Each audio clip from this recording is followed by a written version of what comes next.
what we wanted to do today, Mitch, was go through the Islanders contracts because there was an article that came out on The Athletic. They do this, quite often. Yeah. But the Islanders, where they rank in terms of contract efficiency. Yes. So in case you missed it, the Islanders are 29th in the NHL in contract efficiency. Before we pull it up, surprise or not surprised by this? No, we have Scott Mayfield and Pierre Engvall signed until the sun explodes. Of course not. Like, who would be, right? Yeah, I'm not surprised by this really at all. But let's take a look. Let's pull this up here. Yeah.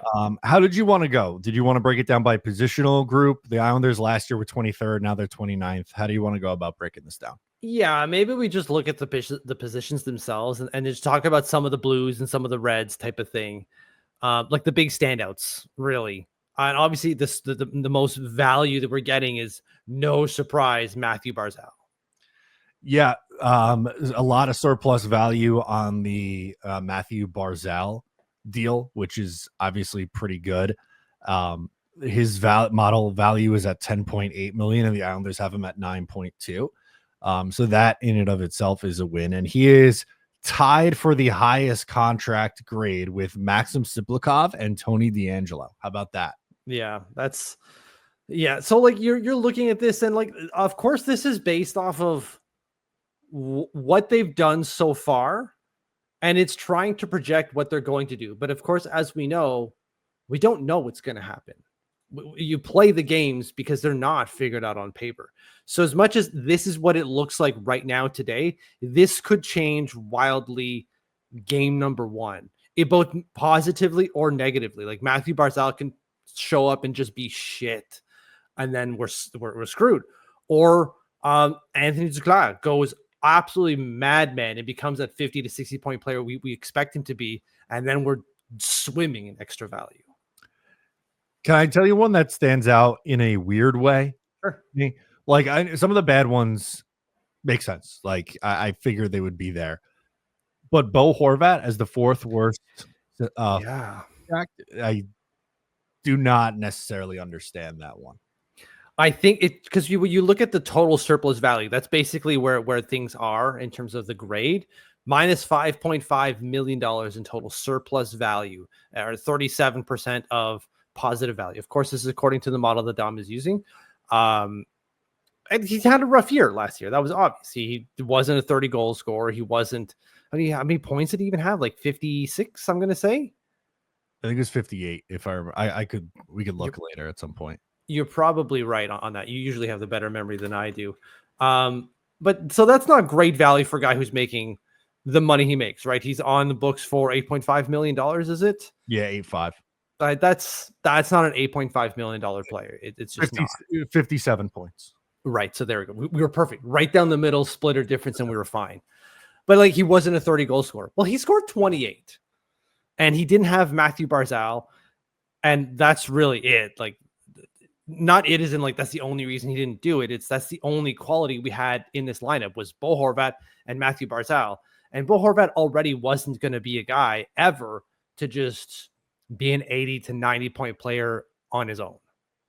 No, I think you could argue he's dependent to an extent. I do think the goal scoring, I think he could do a little bit more independently. Then you might say, well, he didn't get 30 goals this year, and that kind of goes against my argument. But scoring 28 and not having his normal playmaker Matthew Barzal with him is, I think, obviously something that we could speak on. But that one just stood out to me. I get it. It's a longer term deal too. It's got 6 more years left on it. I know that they, in particular at the Athletic, weren't really a huge fan of that deal or that trade to begin with. So maybe that has some factor in this. Maybe. And probably. I get that the worry there is you see minus 5.5 total surplus value. But I feel like with 6 more years left on that deal, one good year next year with him and Matthew Barzal playing, maybe not off each other, because we've heard Mathieu Darche speak specifically on the fact that they're probably going to play separately. But that could do well for them, right? They only play in certain contextual situations, and it just works. I'm not too worried about it, but we can make up that total surplus value from Bo Horvat pretty quickly. Again, he scored 28 goals. He had a dip in terms of shooting percentage as well. He was only shooting at 11.5 instead of like the 12 to 13 he usually shoots at. And so he's scoring all those goals without Matthew Barzal and without anyone. Really, Anthony Duclair missed most of the year last year and wasn't good.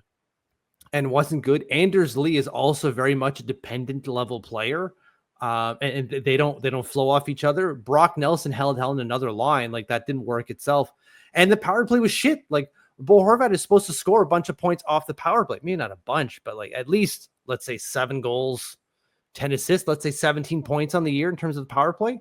I don't think he hit 17 points on the power play last year. I don't think he's anywhere close to 17 points on the power play, which isn't good. And you're hoping that the power play bounces back for the Islanders this year and is a bigger reason for why maybe they're a little bit more successful this year. Yeah. He had 7 points on the power play, 3 goals, 4 assists. Oof. Yeah, that's not great. No, exactly. Right. So therein lies the extra value that we can quickly find in Bo Horvat in terms of bumping up that value.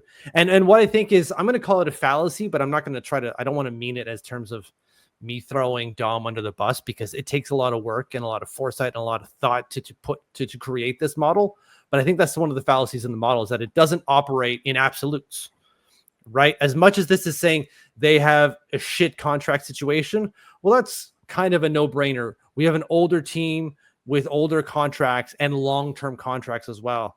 I don't think this is going to surprise anyone, but some of these contracts can turn good quickly. Look at the total surplus value for Jean-Gabriel Pageau and Anders Lee. It's less than $1 million. That can turn very quickly. That's true, right? It's not a drastic number. And, Lee had a good year last year. If he has another one, I think you kind of live with that. And Pageau's is minimal, right? They have him at $4.7 million, and the Islanders are paying him $5 million on the last year of his contract. So if his surplus value is now just getting in the negatives on the last year of the deal, like in the context of 2025, not great, but in the context of 2020, maybe a little bit different, right? Like when the deal is first initially signed. Yeah, like if we want to, borrow a phrase that may not be the right phrase, but still, like, we got to grade things on a curve. And the curve here for players, that as they get older, their surplus value, if will, goes down. Look at any of Dom's graphs; they all go down as the deal gets older, which makes a whole lot of sense. Players become less effective as the deal gets older. So again, more context here is like, you got a guy on the final year of his deal, and he's borderline worth it. Remember when they were shitting all over this deal? The guy has been not like lights out superstar level player, but he's been worth every penny. And that's something we've been saying from the beginning, worth every penny. And this kind of proves it. Now, can we talk about some of the newer additions, just sticking with the forwards for now, and then we'll go defense. But yeah, a lot of Matthew Darche contracts coming in towards the top, right? Siplikov signed this offseason. Drouin signed this offseason. Holmstrom signed this offseason. Heinemann's this offseason as well. All Matthew Darche contracts. That's a big sign of confidence for me.